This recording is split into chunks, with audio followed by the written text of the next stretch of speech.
नमस्कार मित्रों, आज के समय में आप में से ज्यादातर साधक अपनी आध्यात्मिक यात्रा को आगे बढ़ाने के लिए एक सच्चे गुरु की तलाश में है। और अगर आपको एक सच्चा गुरु मिल गया है तो उसकी सही पहचान कैसे करें, इसके लिए सबसे पहले आपको एक सच्चा साधक होना आवश्यक है। क्योंकि अगर आप एक सच्चे साधक हैं तो आपको क्षण भर भी देर नहीं लगेगी एक सच्चे गुरु को पहचानने में। अगर आप एक सच्चे साधक नहीं हैं तो कोई भी तरीका या रास्ता नहीं है एक सच्चे गुरु को ढूंढने और पहचानने का। एक सच्चे गुरु को ढूंढने के लिए आपको एक सच्चा साधक होना आवश्यक है। तो प्रश्न यह उठता है कि साधक कौन है, साधक का मतलब क्या है, यह जानना आवश्यक है। तो इसका जवाब है, साधक वह होता है जो सच्चाई और कठोर साधना के मार्ग पर चलकर अपनी आध्यात्मिक उन्नति, निराकार ईश्वर की खोज और स्वयं को जानने के लिए साधना के मार्ग पर निरंतर चलने के लिए तैयार हो। लेकिन आज के समय में 100 साधकों में से 99 साधक होते ही नहीं और साधना की दुनिया में उतर जाते हैं, और इसी वजह से बड़ी उलझनें खड़ी हो जाती है और उन्हें गुरु ढूंढना पड़ता है।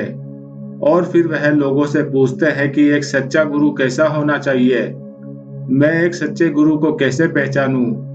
अरे भाई, जब आपको भूख नहीं लगी और जिस किसी ने भूख को जाना है, भूख से होने वाली व्याकुलता को पहचाना है और भोजन मिलने पर उससे मिलने वाले आनंद को जाना, और उसने आपको इस आनंद के बारे में बताया और आप बातों ही बातों में प्रभावित हो गए, और फिर आपके मन में भी लोभ जगा और आपने सोचा ऐसा आनंद और ऐसी तृप्ति मुझे भी मिले।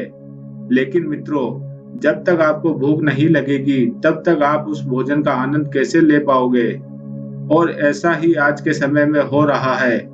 आज की इस अंधी दौड़ में आज का हर एक साधक दौड़े जा रहा है। जब तक आपके अंदर वह सच्ची भूख नहीं जगेगी तब तक आप अपनी अंतरात्मा को कैसे पहचान पाओगे।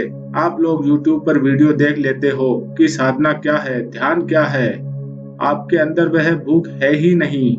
लोगों को दिखाने और स्वयं का काम निकालने के लिए साधना की दुनिया में उतरना चाहते हो। ऐसे गुरु कुछ नहीं जानना चाहते, वह सिर्फ उन बातों को रटकर जो शास्त्रों में बताई गई है उनसे लोगों को मूर्ख बना रहे हैं। शास्त्रों में बताई गई बातों को पढ़कर यह जान लिया कि यह साधना है, इसे करके आप परम शांति को पा सकते हैं, ईश्वर को पा सकते हैं। लेकिन जब आपके अंदर उस साधना की भूख जगी ही नहीं तो आप कैसे उस परम शांति या ईश्वर को प्राप्त कर सकते हो। जिस भी साधक ने उस आनंद को जाना है वह उस भूख से होने वाले कष्ट की वजह से जाना है। क्योंकि जितना ज्यादा कष्ट उतना ही ज्यादा आनंद, और जितना कम कष्ट उतना ही कम आनंद। इसका मतलब आपने जितना ज्यादा कष्ट सहा है उतना ज्यादा ही आपको आनंद प्राप्त होगा, यानी बिना कष्ट के आनंद संभव नहीं। लेकिन आज के साधक उस कष्ट को सहना ही नहीं चाहते और लालच में आकर निकल पड़ते हैं आनंद की तलाश में, परम शांति और ईश्वर की तलाश में। जब आपको भूख ही नहीं है तो आप कैसे पहचानोगे उस भोजन से मिलने वाले आनंद को। जिस प्रकार जल हमारी प्यास को बुझाकर हमें संतुष्टि प्रदान करता है, उसी प्रकार यह सारी साधनाएं हमें उस परम आनंद तक पहुंचाती है जिसकी हमें लालसा है, जिसकी हमें भूख है। शास्त्रों में बताए अनुसार हमने समझा यह ज्ञान है जो हमारे अज्ञान को मिटाएगा। लेकिन आपके पास इसका कोई प्रमाण नहीं है, क्योंकि आपने कभी स्वयं उस ज्ञान को जानने की कोशिश ही नहीं की। आपने तो सिर्फ उसी अज्ञान को जाना जो गुरुओं द्वारा बताया गया और समझाया गया। आपने वही कल्पनाएं, वही अनुभव महसूस किए जो गुरुओं ने आपको बताया। आपने कभी स्वयं के अनुभव जानने की कोशिश ही नहीं की। मतलब जब आपको पानी की प्यास ही नहीं है तो पानी पीना आपके लिए नुकसानदेह हो सकता है, आपको उल्टी हो सकती है, और भूख ना हो तो भोजन करना भारी पड़ सकता है। इसलिए उस परम सत्य की चार नहीं हो तो गुरु का मिलना काफी खतरनाक हो सकता है। 100 में से 99% तो लालच और भ्रम के कारण उत्सुक होकर साधना के कठिन मार्ग पर उतर जाते हैं और उपनिषदों और वेदों के श्लोक गाते हैं, कबीर के उस परम आनंद की चर्चा करते हैं। इन सबको देखकर आपके मन में लालसा जागती है और फिर आप भी इनके जैसा बनना चाहते हो, इनके जैसे आनंद को पाना चाहते हो। बुद्ध के पास जाकर कौन नहीं चाहता कि उन्हें भी उनके जैसी शांति मिले, लेकिन क्या कभी आपने उस अशांति को जाना है जिसे बुद्ध ने जाना है? वही अशांति जो आपकी शांति का द्वार बनेगी।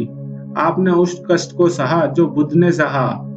आप उस मार्ग से गुजरे जिस मार्ग से बुद्ध गुजरे। जिसने भी उस परम आनंद को जाना, वह उसने उस मार्ग पर चलकर सारे दुखों को अनुभव करके ही जाना है। लेकिन आप सीधे ही मंजिल पर पहुंचना चाहते हो। आपको रास्ता पता नहीं है और संदेह हमेशा बना रहता है। इसलिए अब दूसरों से पूछना बंद करो कि गुरु कैसे मिलेंगे। गुरु की फिक्र छोड़ो, पहले यह फिक्र करो कि क्या आप एक सच्चे साधक हो या नहीं। इस बात की पुष्टि करो। अगर आप एक सच्चे साधक है तो जैसे ही गुरु मिलेगा प्राण जुड़ जाएंगे, शरीर में एक नई ऊर्जा का संचार होने लगेगा और आपको अपने आप ही इस बात का आभास हो जाएगा कि यही वह गुरु है जिसकी आपको तलाश थी। आपको किसी से पूछने की आवश्यकता नहीं होगी। जैसे सूर्य का प्रकाश होने पर किसी से पूछने की आवश्यकता नहीं होती कि प्रकाश आया है या नहीं। यह आप स्वयं ही जान जाते हो कि अंधेरा नहीं उजाला है। ठीक इसी प्रकार गुरु का मिलना भी एक सतत प्रमाण है। जब आपके शरीर में कहीं पीड़ा होती है तो आपको कैसे पता चलता है कि इस अंग में पीड़ा हो रही है, और जब पीड़ा समाप्त हो जाती है तब आपको सतत पता चल जाता है कि वह पीड़ा समाप्त हो गई है, आप स्वस्थ हो गए हो। दोनों ही परिस्थितियों को आप पहचान लेते हो, यानी कि इनकी पहचान हमारी अंतरात्मा से होती है। और जब इन सब चीजों की पहचान अंतरात्मा से होती है तो हमारे गुरु की पहचान भी हमारी अंतरात्मा ही करती है। हम किसी और से यह नहीं पूछ सकते कि एक सच्चा गुरु कैसा होना चाहिए। कैसे पहचाने कि यह एक सच्चा गुरु है या नहीं? यह प्रश्न तभी आता है जब आप लोभ के कारण साधना में उतर जाते हो। तो अब आप लोग समझ गए होंगे कि एक सच्चे गुरु को कैसे पहचाने, इसके लिए क्या आवश्यक है। और अगर मेरी किसी बात का आपको बुरा लगा हो तो मैं क्षमा चाहूंगा। मैं तो बस वही कहता हूँ जो सत्य है, बाकी आप स्वयं समझदार हैं। ओम नमः शिवाय।